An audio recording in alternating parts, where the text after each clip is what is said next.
તમે જોઈ રહ્યા છો સનસ્ટાર ન્યૂઝ, હર હંમેશ સત્યની સાથે નિર્ભય અડીખમ.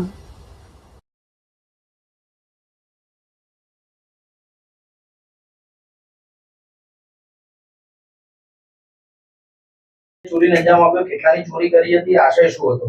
જી, અત્રેના રામોલ પોલીસ સ્ટેશન ખાતેના સિંધવાઈ ગામમાં રહેતા વિનયભાઈ રમેશભાઈ ભરવાડ, જેમના ઘરે સગીરાએ ચોરી કરેલા હોવાની એ લોકો રજૂઆત કરવા આવેલા.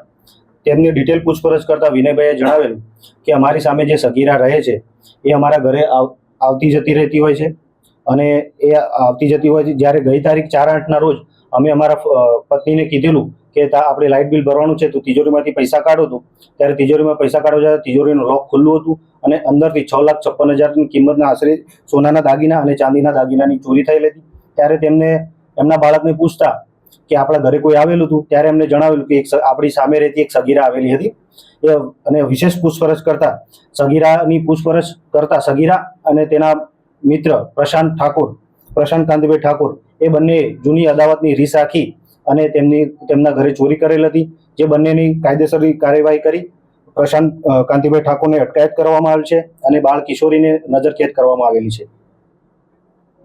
કયા કારણોસર ચોરી કરવામાં આવી હતી અને બંનેનો બેકગ્રાઉન્ડ શું છે?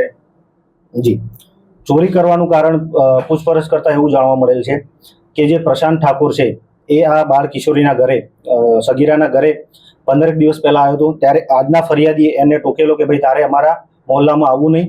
એ વાતની અદાવત રાખી એમને સબક શીખવાડવા, મતલબ કે જે ફરિયાદી છે એને સબક શીખવાડવા સારું ઘરે કોઈ નહોતું એ વાતનો લાભ લઈને આ ચોરી કરેલી.